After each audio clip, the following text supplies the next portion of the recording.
El webinar de hoy es la bradicardia en las guardias, un tema muy interesante y lo tenemos como disertante al doctor Pablo Romero, electrofisiólogo del Hospital Santo Yani y de la Trinidad de Quilmes. Muy buenas noches y tenemos a la doctora, la panelista, Yon Yu Choe, o Lili, como la conocemos, médica cardióloga del Hospital Gutiérrez, presidenta de SOCAVA y subdirectora de la carrera de cardiología pediátrica. Muy buenas noches a los dos, gracias por estar con este webinar y te dejo la palabra, Pablo. Un placer contar con tu presencia. Bueno, buenas noches para todos. Gracias por la paciencia. Muchas gracias por la paciencia, perdón la tardanza. Así que voy a compartir pantalla. Si empezamos un poquito a ver la charla. A ver, ahora estamos. Compartir. Díganme si se ve la presentación Sí, en se ve pantalla, perfecto, por Pablo. favor. Sí, Perfecto. sí.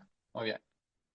Bueno, de acuerdo al tema que hoy nos reúne el manejo de la bradicardia en la guardia, les voy a contar un poquito por ahí mi experiencia en cómo nos manejamos y esta charla que armé la armé en base a las últimas guías de la CLS, el manejo de la bradicardia en la guardia. El objetivo es reforzar un poquito el abordaje sistemático, identificar cuáles son los pacientes de mayor riesgo para poder aplicar las terapias correspondientes, ¿no? De forma efectiva. Las guías definen como bradicardia, recordemos siempre que esté por debajo de 50 latidos por minuto, pero es significativa cuando está por debajo de 40 latidos por minuto porque habitualmente se suele acompañar de síntomas, ¿no? Por lo general a esta frecuencia. Y bueno, la clave no es solamente un número, siempre hay que contextualizar todo, obviamente, y lo más importante de todo es la clínica, ¿no? Que, que acompaña a esa situación. Como en la conducción de los estímulos eléctricos que generan una disminución de la frecuencia cardíaca por debajo de lo normal. Y bueno, siempre que recordando un poquito cuáles eran las características del sistema especializado cardíaco, en los miocardiocitos que tenían las funciones de automatismo, de cronotropismo y batmotropismo, siempre que haya alguna alteración a cualquiera de estos niveles que pueda afectar al automatismo, al cronotropismo, al batmotropismo, que es la conducción eléctrica, nos puede generar una bradiarritmia, ¿sí? Esta esquemita se los puse como para recordar que siempre el problema puede estar ya sea en la génesis o en la conducción de estos impulsos, la génesis en el nódulo sinusal habitualmente, o la conducción a partir del nódulo sinusal hacia el resto de las estructuras. Recordemos un poquito que el nódulo sinusal despolariza la aurícula, se comunica con la aurícula izquierda a través de Bachmann, si es que esto ya está descrito hace mucho tiempo, comunica con el nódulo auriculoventricular a través de los tres haces internodales, luego GIS y ambas ramas y sus subdivisiones, ¿no? Entonces, a cualquier nivel de este sistema podemos tener origen o se puede dar el origen de las bradiarritmias. Eh, Siempre recordar que cuanto más distal en el sistema de conducción sea el problema, menor va a ser o mayor va a ser por ahí la importancia del cuadro porque menor va a ser la frecuencia de escape, ¿no? Eso es importante también. Eh, yo hice una clasificación como para que hagamos un repaso ahí un poquito más veloz en cuanto a las bradiarritmias, la disfunción sinusal y el bloqueo auriculoventricular hacía grandes rasgos, la disfunción sinusal que puede ser las pausas sinusales, los bloqueos sinoauriculares, el síndrome de taquibradi y la bradicardia sinusal inapropiada, ¿sí? Em, la bradicardia sinusal inapropiada es cualquier frecuencia cardíaca que no esté justificada por la situación clínica del paciente. Por ejemplo, un paciente que se encuentre en actividad o realizando alguna actividad cotidiana y que se encuentre a una frecuencia por debajo de 50 latidos por minuto, ni hablar si es por debajo de 40, se considera bradicardia inapropiada. bloqueo sinoauricular, acuérdense que están los bloqueos como siempre lo vimos, los de primer grado, el bloqueo sinoauricular de segundo grado tipo 1.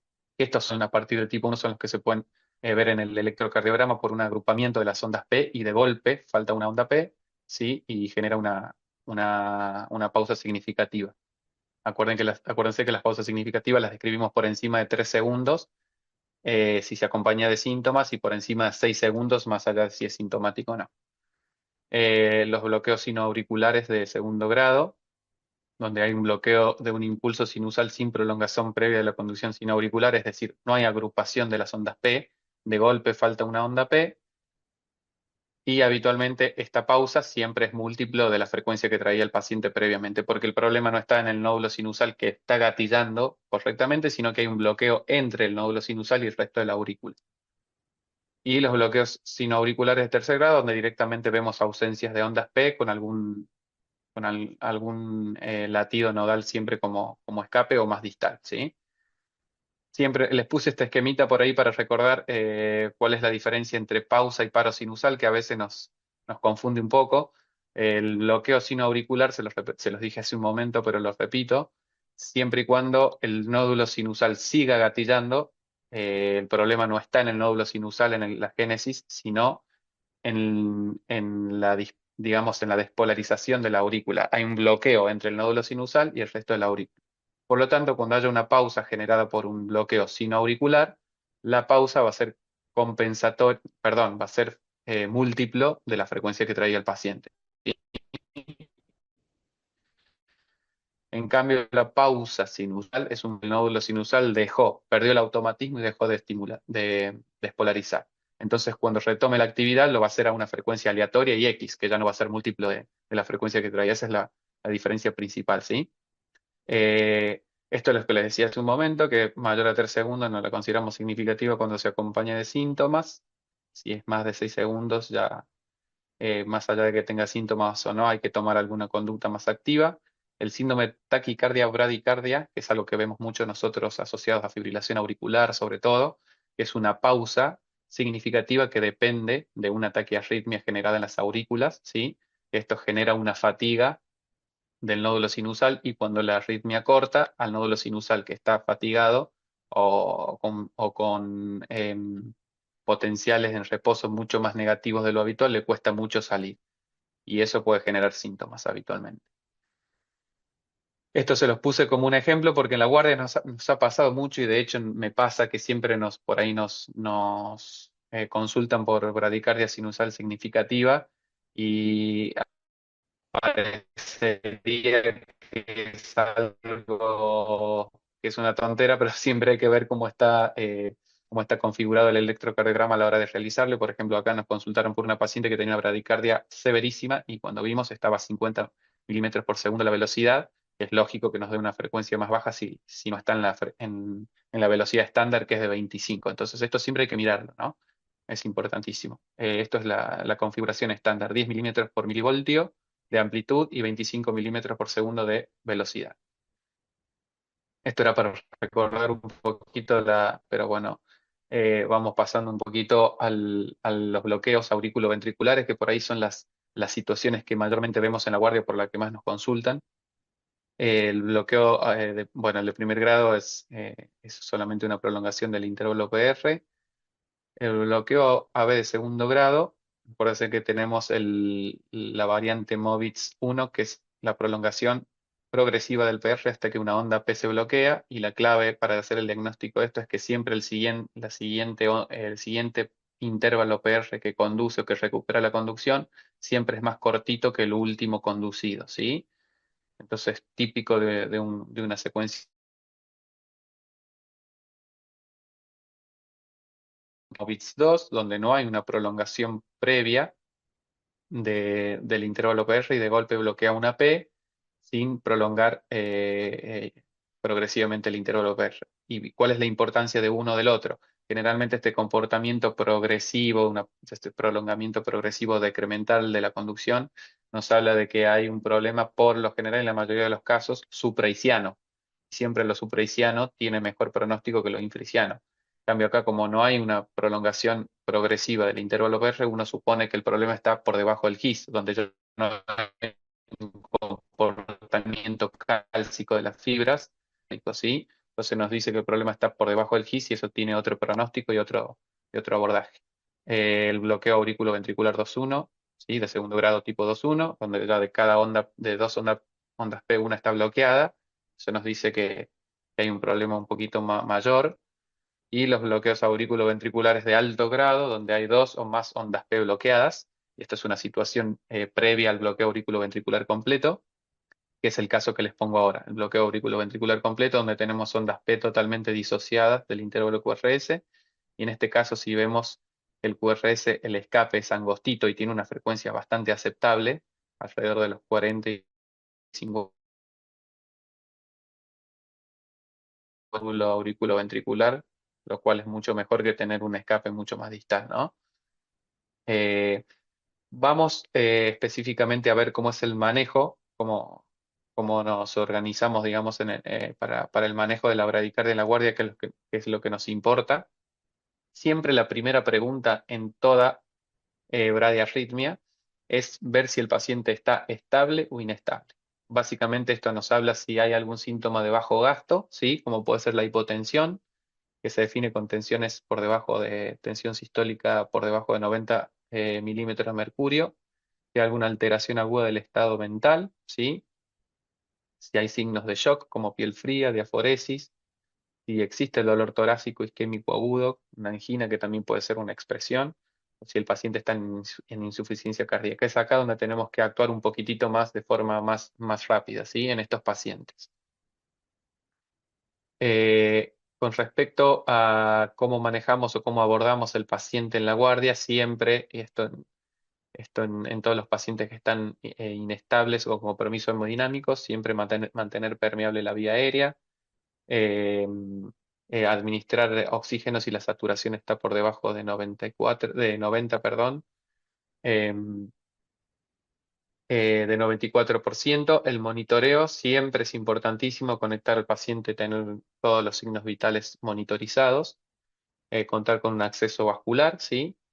Y un electrocardiograma, perdón, de 12 derivaciones es fundamental para ver si la bradiarritmia, cuál es la etiología probable, eh, para de acuerdo a eso planificar el tratamiento, ¿sí? Acuérdense que de las etiologías siempre están las famosas 5H y las 5T. Siempre pensar en hipoxia, en hipovolemia, en hipotermia, en trastornos hidroelectrolíticos, dentro de ellos los más frecuentes los del potasio, y la hipercalemia, los tóxicos, la trombosis tanto coronaria como pulmonar, el taponamiento cardíaco, y obviamente siempre pensar en los fármacos, que hay pacientes que están polimedicados, que vienen con beta bloqueantes, con calcio, antagonistas cálcicos, digoxina y amidarona, siempre pensarlos también como una posible causa, ¿sí? ¿Cómo hacemos el diagnóstico? Siempre lo primero y lo más importante, la historia clínica, la anamnesis, el interrogatorio, los antecedentes del paciente. Eh, Como dije hace un momento, el electrocardiograma de 12 derivaciones es una herramienta fundamental para llegar al diagnóstico específico, y un laboratorio siempre también para descartar las causas secundarias y corregibles, ¿no? Como son los trastornos del medio interno, eh, siempre un hemograma, un perfil tiroideo, que pueden a veces ser causas de alteraciones en la frecuencia cardíaca, ¿no? Troponinas, entre otras cosas, que nos ayudan a tomar la terapéutica. Si se trata de una bradicardia estable, siempre tenemos más tiempo y siempre estamos más tranquilos para tratarlos, y sabemos que esto, en este caso, los pacientes se pueden seguir tranquilamente por consultorio. Por consultorio siempre se los evalúo con una prueba ergométrica, con un Holter y un electrocardiograma. Eso es la situación más fácil. La bradicardia inestable es la que nos obliga a tomar una actitud más pronta. Y siempre en el algoritmo de tratamiento de la bradicardia inestable, como primera línea tenemos a la atropina como la droga de primera elección. Tenemos al isoproterenol como de segunda opción en aquellos pacientes en los que la atropina no surtió ningún efecto. Y si aún así, a pesar de isoproterenol, no hay una mejoría en la frecuencia cardíaca ni en la clínica del paciente, el paso siguiente es un marcapaso transcutáneo, ¿sí? Con parches. No sé si todos tuvieron la opción o en algún momento la posibilidad de manejar o de utilizar un marcapaso transcutáneo. Todos cuentan con esa herramienta, lo han utilizado. ¿Alguien tiene experiencia en esto? Sí, justamente No tienen, estábamos no hablando tienen sobre el abiertos tema. los micrófonos Ah, ahora, Claro, no ellos pueden. no. Ok, ok. no, ellos no Bueno, pueden bueno, hablar. bueno. Lo charlamos al final. Después sí Pero sí, pueden, No, sí, lo lo pregunto. claro. charlamos al Esto, final porque justo habíamos hablado Justo era sobre la eso. pregunta que estábamos hablando nosotros con Lili. claro, yo lo pregunto también porque, bueno, yo tuve la oportunidad, yo no soy de Buenos Aires, vengo de otra provincia y, bueno, tuve la oportunidad de trabajar en muchos lugares, algunas veces con menos recursos, otras con más, y no siempre es una herramienta que uno tenga en todos los centros. Es de suma ayuda, pero no siempre está presente y bueno, cuando uno lo tiene a veces lo considera un lujo, pero bueno, Claro. es de suma ayuda. Eh, la infusión de catecolaminas, obviamente, como un paso siguiente, y obviamente, si fue refractario a todo lo anterior, el marcapasos transitorio transvenoso, que habitualmente son de manejos por ahí en las unidades de cuidados críticos, ¿no? Bien. El sulfato de atropina o la atropina, habitualmente, bueno, esta es una droga que ya, como sabemos, bloquea los efectos del parasimpático, ¿no? Y actúa tanto a nivel del nódulo sinusal como del nódulo auriculoventricular. Recordemos que a este nivel, tanto el nódulo sinusal como el nódulo auriculoventricular, tenemos receptores adrenérgicos y colinérgicos. Entonces la atropina va a tener efecto a ambos niveles, ¿sí? Y aumentando la frecuencia, ya sea aumentando la frecuencia cardíaca o mejorando la conducción auriculoventricular, ¿no? La dosis inicial es 1 miligramo en un bolo endovenoso. Se puede repetir cada 3 a 5 minutos si no hubo un efecto, con una dosis máxima total de 3 miligramos. Eh, esto se utiliza habitualmente en la bradicardia sinusal significativa, en los bloqueos aurículos ventriculares MOVIS 1 por el aumento del tono vagal. Es decir, si nosotros usamos la atropina es porque estamos sospechando o queremos actuar a nivel del nódulo sinusal y del nódulo auriculoventricular supraiciano. Si es por debajo del GIS, es infraiciano. Recordemos que acá a este nivel ya no tenemos receptores ni adrenérgicos ni colinérgicos y algunas veces esta droga hasta nos puede jugar en contra y aumentar el grado de bloqueo cuando el bloqueo está muy distal y usamos este tipo de drogas, ¿sí? Así que hay que utilizarlo realmente cuando es necesario. Dentro de las limitaciones, la poca o nula eficacia en el bloqueo auriculoventricular MOVIS 2, por esto mismo que les cuento, y en el bloqueo auriculoventricular de tercer grado, ¿no? Eh, y tener cuidado en los pacientes en los que se sospecha isquemia miocárdica. Como dijimos en la dosis de segunda línea, perdón, la droga de segunda línea que utilizamos como alternativa a la atropina cuando esta no fue eficaz, es el isoproterenol, que tiene un efecto beta 1 agonista, principalmente se utiliza en las bradicardias significativas. Yo habitualmente, que todavía hago guardias en unidad coronaria, es la droga que utilizo como primera línea o de elección. Es un cronotrópico positivo, aumenta la frecuencia cardíaca. También es un inotrópico positivo que aumenta la contractilidad miocárdica por efectos sobre los receptores beta 1. Aumenta la velocidad de conducción a nivel cardíaco y disminuye el periodo refractario del nódulo auriculoventricular, por lo tanto también mejora la conducción auriculoventricular. Recordar también que tiene un efecto beta 2, por lo tanto puede generar vasodilatación periférica y puede haber un efecto sobre la cifra de presión arterial, ¿sí? Entonces es un efecto a tener en cuenta de acuerdo a cómo se presenta el paciente. También como efecto secundario produce broncodilatación. Esta droga habitualmente la usamos, bueno, en la guardia central, ya dijimos que es como es la segunda elección cuando la atropina no funcionó, en bradicardia sinusal y en bloqueos auriculoventriculares, en bloqueos auriculoventriculares de tercer grado también, y en aquellos que obviamente que están hemodinámicamente inestables o con signos y síntomas de bajo gasto, ¿sí? Por ejemplo, la hipotensión, shock, insuficiencia cardíaca. También es importantísimo, o lo usamos más allá de si el paciente tiene síntomas o no, en aquellas bradicardias o bloqueos auriculoventriculares donde tienen frecuencias cardíacas muy bajas, ¿sí? Alrededor de los 30 o por debajo inclusive, más allá de los síntomas, teniendo en cuenta que las frecuencias muy bajas, sobre todo asociadas a bloqueos auriculoventriculares de tercer grado, una de las complicaciones más temidas son las taquicardias polimórficas, las taquicardias ventriculares polimórficas y la fibrilación ventricular, secundarias a la bradicardia extrema, ¿no? Por el mecanismo de reentrada en fase 2. Entonces, en aquellos pacientes que estén con frecuencias cardíacas con escapes muy bajos, siempre tenemos que tener la intención de aumentar la frecuencia cardíaca de forma inmediata por el riesgo de que el paciente haga este tipo de taquicardias eh, que son taquicardias potencialmente mortales. Se utiliza de forma temporal cuando la atropina no fue efectiva y mientras se va preparando para el marcapaso transcutáneo o transvenoso, ¿sí? Como un puente. La dosis del isoproterenol son 2 miligramos que se diluyen habitualmente en 100 mililitros de solución fisiológica y la dosis va entre los 0,02 y las 0,2 gamas.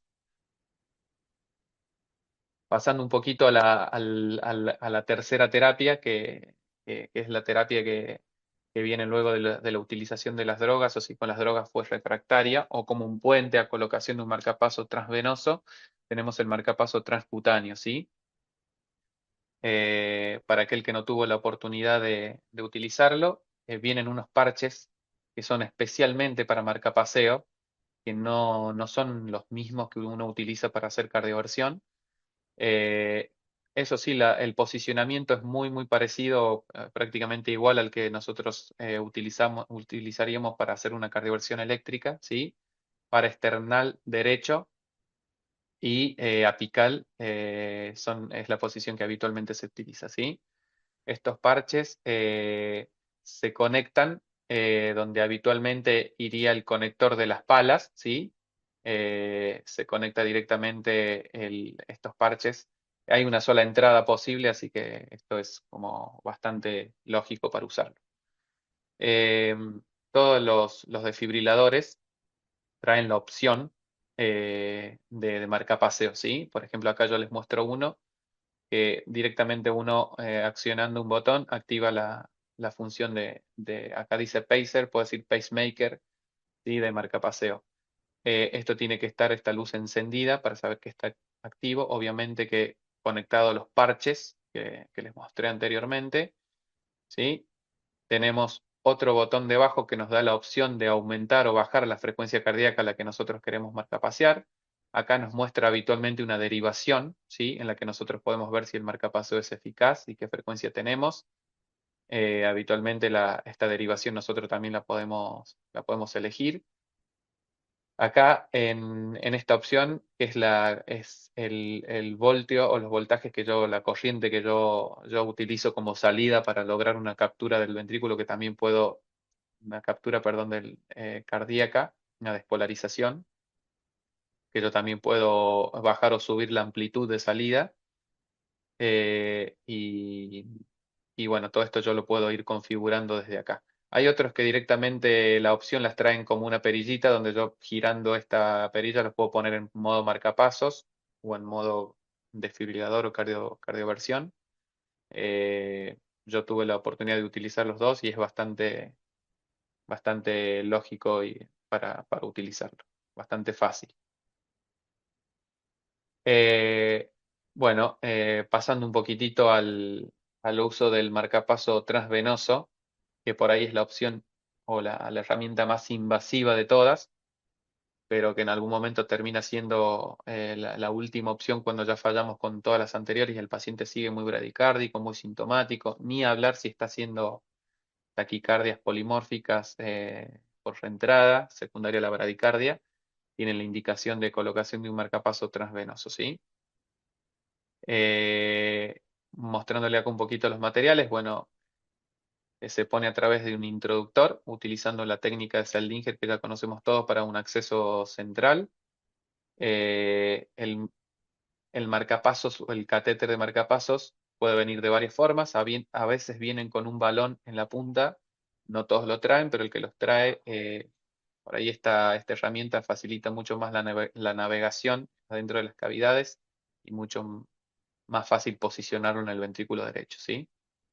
Y los conectores distales a los cuales uno les va a conectar el cable cocodrilo que le llamamos vulgarmente, y el cable cocodrilo es el que va a conectar al marcapaso, el generador del marcapaso transitorio, ¿sí?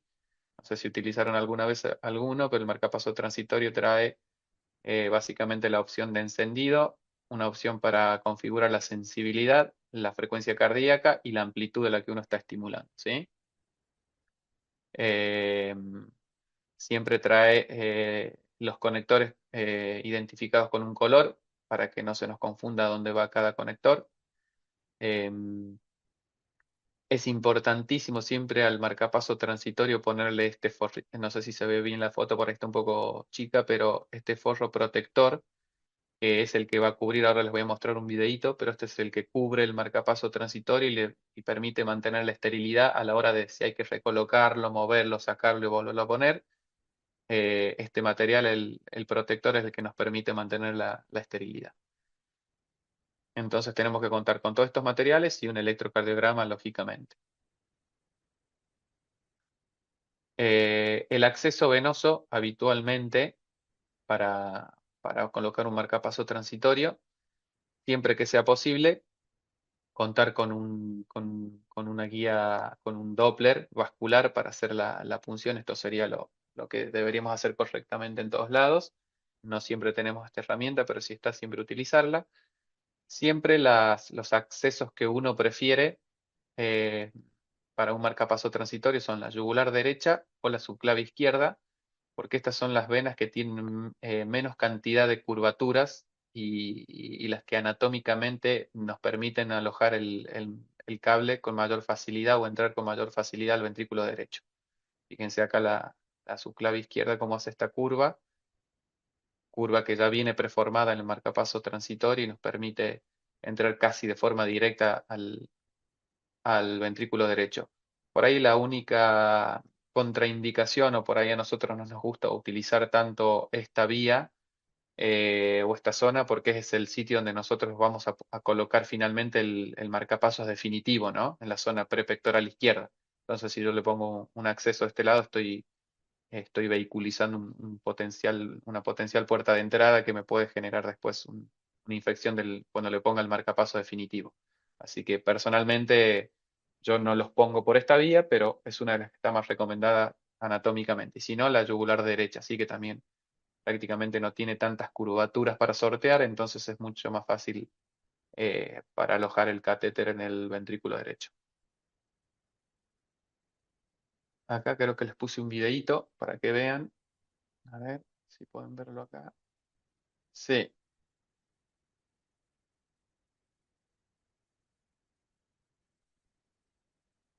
acá está. A ver, perdón. Ahí está. Está explicado por el doctor Perona.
Bueno, ese era un videito ahí explicativo de la importancia de tener todos los materiales y también la importancia del acceso, porque ese acceso lo estaban haciendo a través de la subclavia izquierda y vieron cómo la curvatura del transitorio, que ya viene preformado con esta curva, ¿sí? Con esta curva nos permite a través de la subclavia directamente seguir prácticamente de forma lineal la anatomía para ingresar al ventrículo derecho. Es importante contar con un electrocardiograma y se pueden hacer, al momento de colocar un marcapaso transitorio, se puede hacer una conexión que a veces es de mucha ayuda también.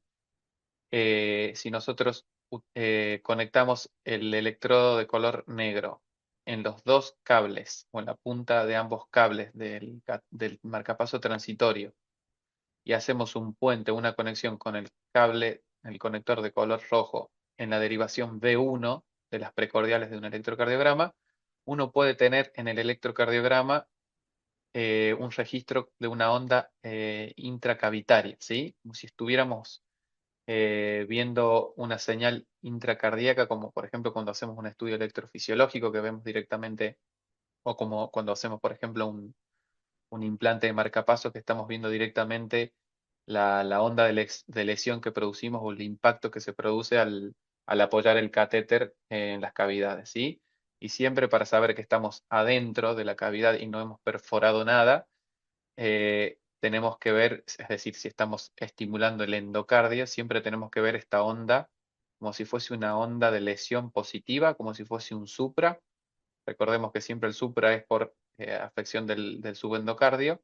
Y acá nosotros como estamos tocando y estimulando el endocardio, vamos a ver esta onda que es símil supra. Entonces, siempre que esta onda sea positiva, quiere decir que yo estoy en la cavidad endocárdica y que no penetre nada. Si esta onda se vuelve negativa, quiere decir que hay una complicación potencial y que probablemente perfore y estoy en el espacio pericárdico. Entonces, esto es una herramienta por ahí muy útil.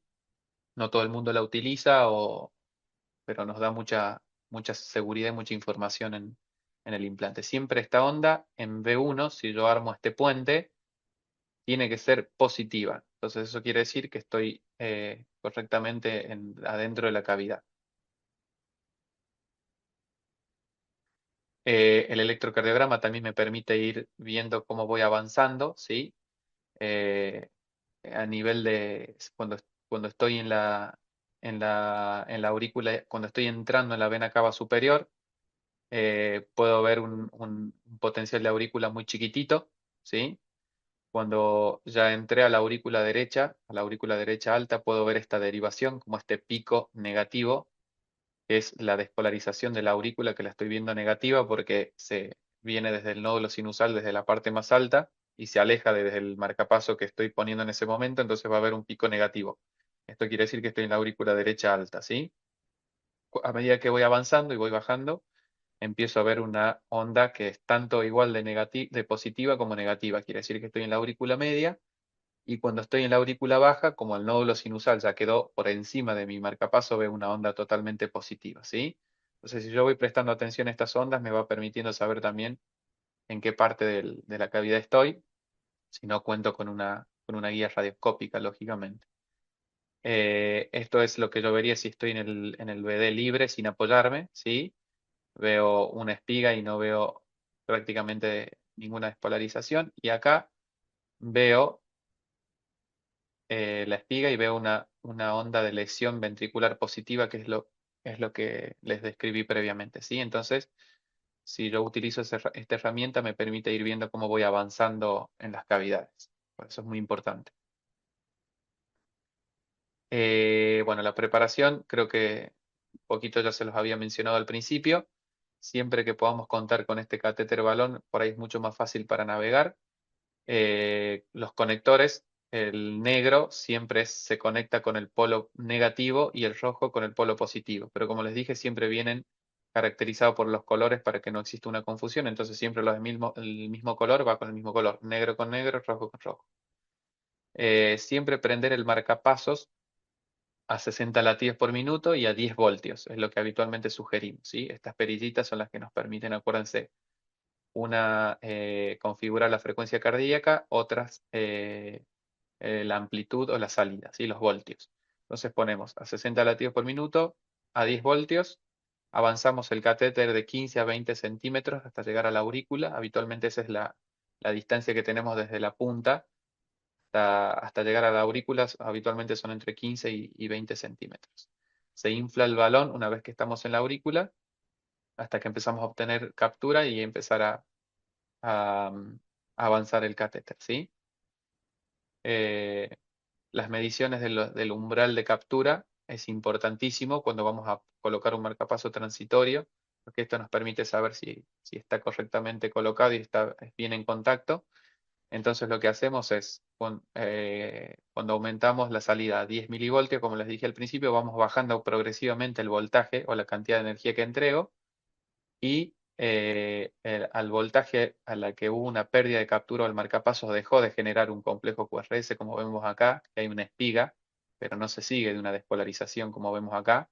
Acá cada espiga se sigue de una despolarización de un QRS y acá es donde perdió captura. No hay una actividad auricular seguida del espiga. Entonces este es el umbral de captura. Y cuando lo voy a configurar o lo voy a dejar configurado, al voltaje lo tengo que dejar por lo menos 2 veces al umbral de captura. Entonces debo dejar configurada la salida entre 2 y 3 voltios, ¿sí? Por lo menos el doble de la pérdida de captura que tuve del umbral sería. El doble o el triple. Siempre dejar el ancho de pulso también, no solamente se configura la salida, sino también se configura el tiempo en el que el marcapaso entrega el impulso. Esto se llama ancho de pulso. Y lo recomendable es que esto quede fijo en 1 milisegundo, configurado en 1 milisegundo. No todos los marcapasos los transitorios traen la posibilidad de configurar esto. El margen de seguridad, que es lo que les comenté, el doble o el triple de este valor, del umbral de captura. Chequear todos estos valores 2 veces al día para ver que no haya un desplazamiento, no haya variaciones en las mediciones. Y ante la falla de captura, volver a medir, volver a ajustar, recolocar el catéter si hace falta, ¿sí? El ajuste del sensado también es importante. El sensado, ¿qué quiere decir? El sensado es la capacidad que tiene el marcapasos de detectar el ritmo propio del paciente y de inhibirse cuando el marcapasos detectó un ritmo propio del paciente. Esto también es importante configurarlo eh, porque es importante que el marcapasos deje de estimular cuando hay ritmo propio y que tenga la capacidad de leer, porque si yo dejo un marcapasos estimulando de forma ciega o asincrónica o sin la capacidad de sensar, a veces puede ser hasta contraproducente generarle estímulos o marcapasos a pacientes que no los requieren. Y muchas veces cuando nosotros estimulamos, si esta espiga o la despolarización cae encima del periodo vulnerable, es decir, encima de la onda T, nos puede generar una taquicardia ventricular que puede ser perjudicial para el paciente. Entonces siempre es bueno también ajustar el sensado para que el marcapaso se pueda inhibir correctamente cuando el paciente presente un ritmo propio, ¿sí?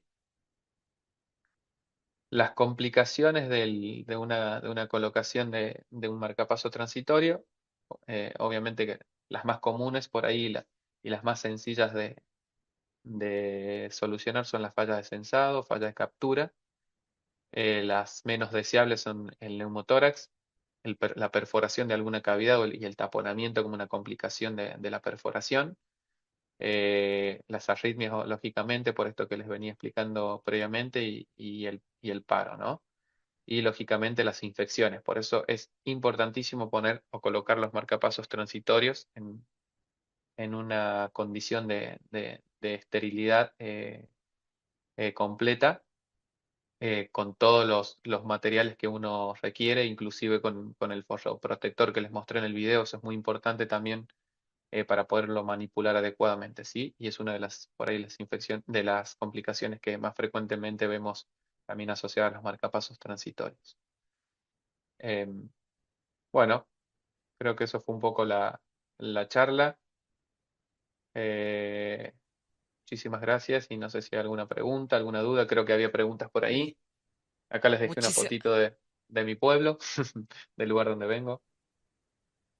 muchísimas, Ay, muchas muchísimas gracias, gracias, re Pablo. Estuvo, interesante. sí, súper Bueno, me alegro que impecable les la haya gustado. presentación y obviamente tenemos preguntas para hacerte. Acá Vamos una con las preguntas. pregunta, sí. Una pregunta del doctor Cristian Musante es, ¿cuándo una pausa asintomática requiere implante marcapaso? O si es que si no tiene síntomas el paciente no lo requiere, esa es una de las preguntas. Y la otra ¿Eh? pregunta que hace es si las pausas diurnas tienen el mismo valor que las pausas nocturnas. Ok, las pausas asintomáticas, y creo que en algún momento creo que lo mencioné, siempre cuando el valor que uno usa por ahí es por encima, lo que está descrito en la bibliografía es por encima de 6 segundos o más, uno las considera pausas ya significativas y a las que hay que prestarle mayor atención, porque son pausas ya que más allá de que tenga síntomas o no el paciente, son muy riesgosas por las complicaciones y por la posibilidad de arritmias también malignas, como les expliqué hace un momento. Entonces, las pausas habitualmente de 6 segundos son las que uno ya las cataloga como significativas, más allá de que el paciente no haya tenido síntomas, y las que nos obliga a hacer o un seguimiento más cercano, si fuese una pausa aislada o algún hallazgo en un holter, por ejemplo, en hacerle un seguimiento mucho más cercano al paciente, porque son las que pueden generar mayor complicación. Y la otra pregunta era, Si las pausas diurnas tienen el mismo valor que las valor que las nocturnas. pausas. Bueno, obviamente que no, por ahí las pausas nocturnas, dependiendo cada caso en particular, ¿no? Por ahí las pausas nocturnas por ahí, por una situación de que uno se encuentra cuando estamos durante el sueño, estamos en una situación más vagal, ¿no? Con un aumento del estímulo parasimpático. Por ahí la bradicardia, las pausas son mucho más esperables durante la noche. Claro está que depende mucho del valor de las pausas para tomar una medida o no, pero habitualmente las pausas nocturnas suelen ser esperables dentro de todo, sobre todo en aquellos pacientes que tienen fibrilación auricular. Creo que es muy frecuente ver en la mayoría de los pacientes que les colocamos un holter, siempre vemos una pausa, y sobre todo cuando son nocturnas. Si son diurnas, uno espera que cuando el paciente está activo o está más adrenérgico, más, con un estímulo más simpático, no existan este tipo de pausas. Entonces, si hay una pausa durante el periodo de actividad, también es una alerta y una alarma, porque uno las esperaría más durante el sueño y también nos obliga a esto mismo que le decía, hacer un seguimiento más cercano. También depende mucho de qué pausa estemos hablando, ¿no? De qué tipo de pausa, qué duración y si genera síntomas o no durante el periodo de actividad o diurno, ¿no? Pero siempre durante el periodo diurno son mucho más importantes. Perfecto. Pablo, ¿te podremos pedir que dejes de compartir así te vemos en la pantalla cuando Ah, nos ok, contestas? Muy lindo igual tu pueblo. ahora sí, Obvio. ¿no? ¿Se ve? No, todavía me parece que ¿No estás me ven a mí? compartiendo. A No. ver, un segundo. Dame un segundo. Dejar de. Ahora sí, Ahora ahora sí. sí, genial. Ahora Ahí sí, está. ahí está. Bueno, y con respecto a lo que nos habías preguntado a los que Los estábamos marcas. escuchándote con respecto a los parches Ah, transcutáneos, ¿no? exactamente, el marcapaso Sí, transcutáneo. sí. En realidad nosotros previo a que te conectes estábamos hablando que no todos tenemos la posibilidad de tener los parches esos e inclusive muchas veces capaz que los pedimos y en el transcurso no se usan ni se vencen. Entonces, te queríamos preguntar, digamos, con respecto a los pacientes que no, o sea, a las instituciones que no tienen, Sí, eh, eh, por ejemplo, si el paciente viene, está inestable hemodinámicamente, tiene una bradicardia, tiene un bloqueo AB y tiene QRS ancho, en sí. donde tal vez, digamos, son esos pacientes que son infraicianos. En esos casos, ¿vos igualmente probarías pasarle atropina o preferís esperarlo y no sé cómo actuás, digamos, si fuera, Claro, sí, exactamente. sí, Eh, Tal cual, está muy buena la pregunta. Habitualmente en ese tipo de pacientes, cuando uno tiene un escape mucho más lento y con un QRS más ancho, que uno supone justamente esto que decías vos, Lili, que el escape viene infriciano mucho más distal, donde ya no tenemos receptores adrenérgicos. Nosotros lo que hacemos con la tropina por ahí es bombardear el nódulo auriculoventricular, es decir, aumentar la frecuencia cardíaca que aumenta el estímulo del nódulo auriculoventricular y eso nos puede empeorar todavía más el bloqueo distal, ¿sí? Entonces, habitualmente en este caso, en este tipo de paciente que vos describís, es un caso en el que no utilizaríamos la atropina, en el que no la utilizo. Ujú. No está indicado en ese caso.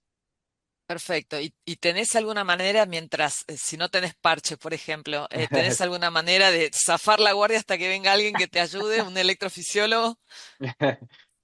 Sí, bueno, lo de los parches es una herramienta muy buena. Los parches habitualmente se pueden reutilizar después. Nosotros, bueno, acá en la Argentina por ahí utilizamos los recursos como podemos, lo usamos más de una vez. Por ahí no es lo que se debería, pero si no tenemos el recurso, por ahí los guardamos y los volvemos a utilizar. Y también, ahora te contesto específicamente la pregunta, pero también lo otro que hay que saber es que por ahí estos marcapasos transcutáneos son un poco molestos y para el paciente, ¿no? Porque por ahí el paciente necesita un poquito de sedación, porque imagínense que genera una despolarización no solamente cardíaca, sino de todos los músculos de la pared torácica y les genera una, un- una Una molestia. contracción dolorosa muchas veces para el paciente. Entonces son pacientes que por ahí requieren un poquito o de analgesia o sedación si el paciente, si la condición lo permite. Después, con respecto a tu pregunta, habitualmente, como yo lo mencioné por ahí en la charla, lo que habitualmente utilizamos es el isoproterenol como droga de primera elección para aumentarle la frecuencia a aquellos pacientes en los que por ahí con la atropina sabemos que vamos a fracasar. El isoproterenol por ahí también puede aumentar por ahí la frecuencia o lo usamos como puente hasta preparar porque por ahí también hay pacientes que la mayoría de estos, como los que vos describiste, pueden llegar a ser refractarios al isoproterenol inclusive, pero como una preparación hasta que yo decido ponerle un marcapaso transitorio, le voy pasando isoproterenol por una forma de ver si puedo eventualmente mejorarle algo la frecuencia hasta que logre preparar todo. Perfecto. Y siguiendo justo te iba a preguntar eso con respecto a los parches cuando uno reutiliza, así que ya podríamos decir Ya, que no ya somos los contestó. únicos que reutilizamos. No, El por supuesto. electrofisiólogo nos dijo que se puede Ya, reutilizar, ya se puede pero, reutilizar. Totalmente. Ya está. pero bueno, te hago otra No es pregunta lo con que se respecto a debe, pero se eso. puede. Claro, Sí, sí, eh, usamos lo que tenemos. Así que te tal quería cual. preguntar con respecto a eso, ¿hasta cuánto uno puede subir el umbral como para intentar capturar si es que tiene falla de captura? Cuando, por ejemplo, el marcapaso transcutáneo está reutilizándose Sí, y eso también, cuánto puede llegar a molestar y si el paciente lo tenemos que tener con sedación más sí, significativa, ¿no? tal cual. Yo tuve, cuando las veces que tuve que utilizarlo, habitualmente tuve que utilizarlo, siempre me tocó por una cuestión de que no lograba. Tiene mucho que ver también el posicionamiento, ¿no? Siempre es importante generar un buen arco voltaico, entonces es muy importante respetar bien la posición de los parches y tratar de abarcar la mayor masa miocárdica, ¿no? Entonces es importante siempre ponerlos separados, bien para esternal derecho, bien apical el otro, ¿sí? Eso es por ahí un tip que puede ayudar mucho cuando no tenemos captura, pero muchas veces que yo tuve que utilizarlo y utilizarlo a máxima amplitud a lo que sea necesario, no hay un límite. En ese caso, vos tenés que usar, porque habitualmente es algo que utilizás como puente a algo, ¿no? No es algo definitivo, y lo usás a la salida o a la amplitud que sea necesario lograr una captura efectiva hasta que puedas ofrecerle algo mejor. Y en estos pacientes muchas veces yo les tuve que hacer algo de sedación porque a altas salidas que suelen ser muy molestos, lógicamente. ¿Y cuánto tiempo está con el marcapaso transitorio? Con el marcapaso transcutáneo. ¿Cuánto tiempo Transcutáneo. puede estar? ¿Cuánto tiempo? Sí, bueno, vos lo podés dejar siempre y cuando tengas una captura efectiva y ya fracasaste con las drogas y con las drogas no pudiste resolverle la situación al paciente y es lo que te quedó, vos lo podés tener hasta que le puedas poner un marcapaso Un marcapaso transitorio. definitivo. Ah, O si el paciente está sedado y al otro día el paciente va a ingresar a ponerse un marcapaso definitivo y podés evitarle, hay que tener en cuenta también que nosotros cuando ponemos un marcapasos transvenoso transitorio, estamos vehiculizando y estamos generando una puerta de entrada que puede ser claro. un potencial Sí, fuente de infección para el marcapaso de infección, definitivo. claro. Siempre hay que ponerlo cuando sea necesario, si no hay que abusar tampoco de esa herramienta. nosotros por ahí lo vemos en la práctica que lo utilizan mucho, aun cuando el paciente por ahí no está inestable, ni tiene síntomas, ni tiene una frecuencia cardíaca tan baja y es aceptable. Por ahí tratar de evitarlo. Y si yo sé que al otro día le voy a implantar el marcapaso definitivo y al paciente lo tengo sedado y con buena analgesia, hasta lo puedo esperar hasta el otro día. ¿Sí? Todo depende cuál vaya a ser la conducta siguiente. Claro. Perfecto. ¿Y hay algún tipo de protección que tenés que poner para que no se lastime la zona de la piel donde estimula? Los... No, no, no, eso ah, viene con no, no, el transcutáneo viene con un aislante con un conductor que habitualmente no hace falta poner nada más en esa zona y no suele ser algo que genere una lesión en la piel. Claro, es Perfecto. molesto, pero no genera lesión. Es molesto por la contracción que provoca, ¿no? En los De músculos. la pared exactamente. Bien. Y te hago Bueno, otra pregunta con respecto a, igual por las dudas voy avisando también a los que nos están escuchando que pueden hacer preguntas en el chat y nosotros te lo vamos a transmitir, Pablo. Y te Bueno, hago una pregunta con respecto a los catéteres, digamos, que colocan, eh, porque a veces, sobre todo en los medios públicos, uno a veces hace el pedido en marcapaso y no llega nunca. Tardan un montón, digamos, entonces sí, necesitas seguro. dejarle el transitorio bastante tiempo. Entonces, ¿hay posibilidad de que esos vaya perdiendo capturas y uno tenga que aumentarle el output, digamos? Totalmente. Es algo que vemos muy frecuentemente. Por ahí la complicación más frecuente de ver la pérdida de captura.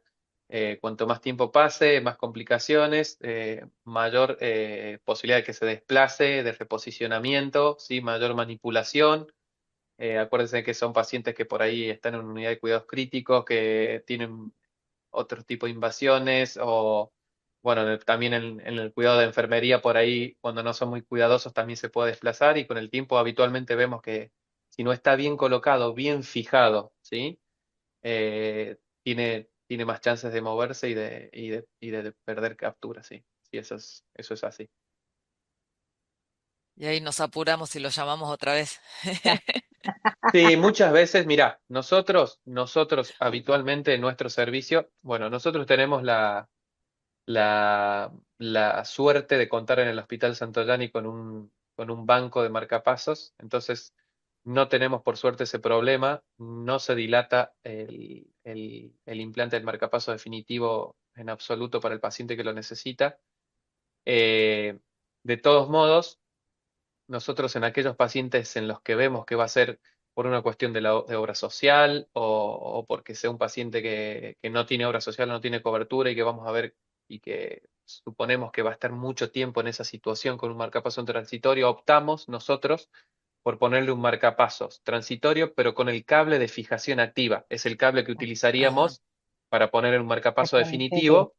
Exactamente, pero colocamos un cable, lo fijamos, esto lo hacemos por hemodinamia, con radioscopía, con una condición de esterilidad estricta, y colocamos el marcapasos, el cable, ¿sí? Eh, le exponemos el screw, que es el tirabuzón que penetra y fija activamente el cable, para que ese cable quede fijo, no se mueva. Lo fijamos bien a la piel, ¿sí? Con un puntito en la piel, a la oliva que viene de fijación, que no sé si vieron alguna vez Ujú. y habitualmente lo dejamos conectado o a un marcapasos, a una fuente de marcapasos reesterilizado o al marcapasos, o al generador de marcapaso transitorio. De esa forma evitamos justamente esa complicación cuando son pacientes que claro, nosotros suponemos que va a estar mucho Ah, tiempo. Dejarle un cable de fijación activa es la forma de evitar justamente eso, ¿sí? Que pierda claro, captura, sobre todo en pacientes que están dependientes o que tienen escapes muy bajos. eh, lo dejamos marcapaseados con ese tipo de implantes, de catéter perfecto. de fijación activa. Sí, casi que en los hospitales públicos uno debería ponerlos con cable de fijación activa, ¿no? Y claro. sería lo Eso sería ideal, lo pero ideal. bueno, exactamente, como por ahí nosotros esta charla era por ahí el manejo en la guardia, el manejo en la guardia, Claro. bueno, también no es que vemos habitualmente que se ponga un marcapaso transitorio, pero habitualmente nosotros lo recibimos con un marcapaso transitorio y lo que hacemos a continuación es ponerle un marcapaso transitorio, pero con un cable de fijación activa. últimamente en el hospital no nos hace falta ese recurso porque lo podemos resolver de forma inmediata, ¿no? Pero es una herramienta más. Sí, acá quería preguntar Cristian, algo, Cristian, pero ya sí, lo pusimos como coanfitrión, así que podés participar. Bueno. Sí, Hola Pablo, bueno, muchísimas gracias, la verdad, Hola, brillante como Cris. siempre. ¿Cómo estás? Un lujo tenerte. Bueno, muchas Este, gracias por la invitación. no, es Cristian, un placer. Y esto, lo útil que es, porque a veces en la guardia, viste, que uno cree que la atropina soluciona todos los problemas. Y a veces y a cuando esto veces lo nos puede soluciona, jugar en tenés que... contra. Exactamente. Sí, sí, tal cual. Pregunta, Pablito, esto es una pregunta personal. A veces uno, y esto va a los marcapasos definitivos, a veces hay Sí, pacientes que tienen áreas de necrosis importantes o son sí.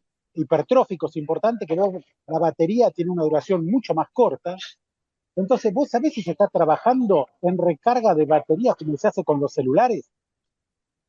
¿Viste que vos tenés una batería, una recarga inalámbrica? ¿Existe eso? ¿Se está Sí, trabajando en eso, sí. sabés? Particularmente no lo sé, Cris, no sé eso, no tengo ese dato, no lo he leído, no he visto nada publicado al respecto, por lo cual infiero que no, que creo que no, pero para serte honesto, no, tampoco lo sé con total seguridad. No lo ve, no lo veo, no sé en un futuro, pero ahora por el momento no lo veo como algo factible, me parece, o no se desarrolló, no se habla al respecto, pero honestamente no lo he leído y creo que no, por lo menos actualmente no creo que se esté desarrollando eso. Fenómeno, un millón de gracias, Pablito. De nada, Cris. y por bueno, último, no sé si tiene alguien alguna otra pregunta. no sé si hay alguien más. No veo ninguna. Oh, Decir Lili. bueno, mi último estruje al electrofisiólogo que lo tenemos a mano. ¿Viste? Cuando uno tiene a alguien que te puede contestar las preguntas, uno pregunta muchas cosas. Te hago una pregunta, Pablo, con respecto a los tips de los electrocardiogramas, ¿no? Porque, como vos dijiste, tenemos un montón de pacientes que están polimedicados, que tienen mucha medicación antiarrítmica por insuficiencia cardíaca o lo que fuere, y cuando uno los encuentra muy bradicárdicos, ¿cuáles son los tips para que uno diga, bueno, este paciente está intoxicado con medicación y, digamos, si tenés algún algoritmo como para poder diferenciar las aguas, si por ejemplo no tenés un laboratorio rápido, como para saber cómo está el medio interno y todo, ¿tenés alguna manera que nos puedas ayudar a nosotros médicos de guardia como para decir, bueno, esto, lo primero que hago es esto, digamos, hacer como un algoritmo de diagnóstico para dividir las aguas de las causas? De las causas De secundarias bradiarritmias en la por guardia. medicamento, pero medicamentosas, me decís, Claro, sí, sí, principalmente. No, sí. mira, básicamente lo En que el yo sentido de veo, que también no todas las guardias tienen enzimas cardíacas como para poder hacerlas en el momento, digamos, muchas veces seguro. pasa que tenemos como lugares que reciben pacientes que tienen que hacer el ABC y decir, bueno, este paciente lo tengo que derivar rápido a un centro de mayor complejidad o inicio algún otro tipo de tratamiento que puedo y que tengo a mano y que se encuentra fácil, ¿no? Sí, tal cual. No, mira, no hay un valor que nosotros podamos utilizar o que nos sea de utilidad en el laboratorio para sospechar de una intoxicación medicamentosa. Lo vemos en aquellos pacientes que vienen crónicamente medicados con amiodarona, con atenolol, que es uno de los beta bloqueantes por ahí que se utilizaba mucho anteriormente, tal vez actualmente no son de los de primera línea. Son pacientes que vienen crónicamente medicados, que perdieron algún control o algún seguimiento. Eh, hoy en día, ya es mucho menos que antes, vemos pacientes con intoxicación digitálica porque es una medicación que se fue dejando de usar, ¿no? Con el tiempo, que por ahí tiene indicaciones específicas y no es uno de los antiarrítmicos que veamos actualmente con mayor frecuencia. Sí es uno de los que más frecuentemente generaban intoxicación. Ese es por ahí el que uno podría llegar a ver eh, midiendo una digoxinemia o viendo los signos clásicos que nosotros veíamos o se describían hace un tiempo en el En el electro, electrocardiograma, exactamente como las cubetas las tetas. digitálicas, las taquicardias, eh, las taquicardias ventriculares con helicoidales, ¿sí? O con alternantes, un eje alternante, las alteraciones en el intervalo PR. Bueno, son signos clásicos, por ahí nosotros lo veíamos antes más, inclusive yo ya los veo pocos actualmente a la digoxina, ¿no? Porque no es algo que se use mucho. Sí, por ahí asociado más a los beta bloqueantes, al atenolol, a la miodarona, pero no hay algo puntualmente por ahí de laboratorio que a mí me permita sospecharlo, sino más por ahí por la clínica y Por por las características antecedentes. por los antecedentes del Perfecto. paciente. O sea, una pregunta como que recibe un paciente. Si uno recibe al paciente que viene polimedicado y le hizo un holter y viene con pausas, se le suspende la medicación y se lo vuelve a repetir el holter y si ahí sigue, recién se lo manda con el electrofisiólogo. Si no, no. ¿No es cierto, Pablo? Claro, siempre que nosotros vemos un paciente que está con, de hecho, muchas veces nos consultan por esta situación, pacientes que vienen con varios antiarrítmicos, beta bloqueantes, Miedo, sí. amiodarona, generalmente, y vienen muy bradicárdicos o vienen con pausas nocturnas, que es lo que me habían preguntado hace un momento. Sí, Entonces, la primera intención de siempre es suspender suspende. la medicación y ver si de esa forma el paciente mejora, que la mayoría de las veces lo vemos, ¿no? Que suspendiéndole la medicación o por ahí bajándole un poco la dosis se pueden ¿Y en resolver. cuánto Después, tiempo? ¿En cuánto si el paciente, tiempo? siempre todo en contexto de la clínica. Si el paciente está Mm, sintomáticamente bien y si el cuadro clínico lo permite, por ahí le repetimos, si se trata de amiodarona, no sabe que por ahí mm, la vida media de la amiodarona es mucho más larga y habitualmente tiene que esperar por lo menos 20 días, ¿sí? Para esperar que se lave el claro, efecto de la amiodarona, se metabolice la amiodarona y volverle a repetir un holter pasado ese tiempo, ¿no? claro. Los beta bloqueantes por ahí un poco antes, pero todo depende también de cuán sintomático esté ¿De el qué medicación? paciente y de qué clínica tenga. Si por ahí es un paciente que está más asintomático o con síntomas más leves, por ahí un mareo y no mucho más o cierta inestabilidad, uno por ahí puede estar más tranquilo, suspenderle la medicación, repetirle un holter a los 15 días si es un beta Ah, bloqueante, más allá de los 20 días si es amiodarona. sí, sí, Y ver si va mejorando la frecuencia cardíaca, si las pausas nocturnas disminuyen o por lo tanto en frecuencia como en duración también, claro, y los va siguiendo de esa manera de acuerdo a qué medicación traigan, ¿no? claro, claro, Clarísimo, perfecto. clarísimo. Clarísimo. Muchas gracias, Pablo. Yo no sé, Lili, si tenés alguna otra pregunta. Si No, no, y en vamos a ir sí, liberando. En el sí, chat me parece que tampoco no hay hay preguntas nada. en el chat. Sí, Bueno, así que Pablo, bueno, realmente muchas gracias. Excelente la disertación y te agradezco muchísimo que hayas participado. Les deseo al disertante y espero que nos volvamos a ver en alguna otra disertación. Así que muchas gracias, Bueno, Lili, por participar también.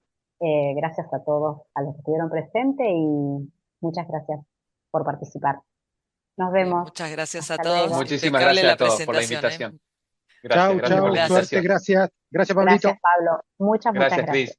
Adiós. Hasta luego. Chao, chao. Un Chao. Hasta placer. luego. Adiós. Gracias.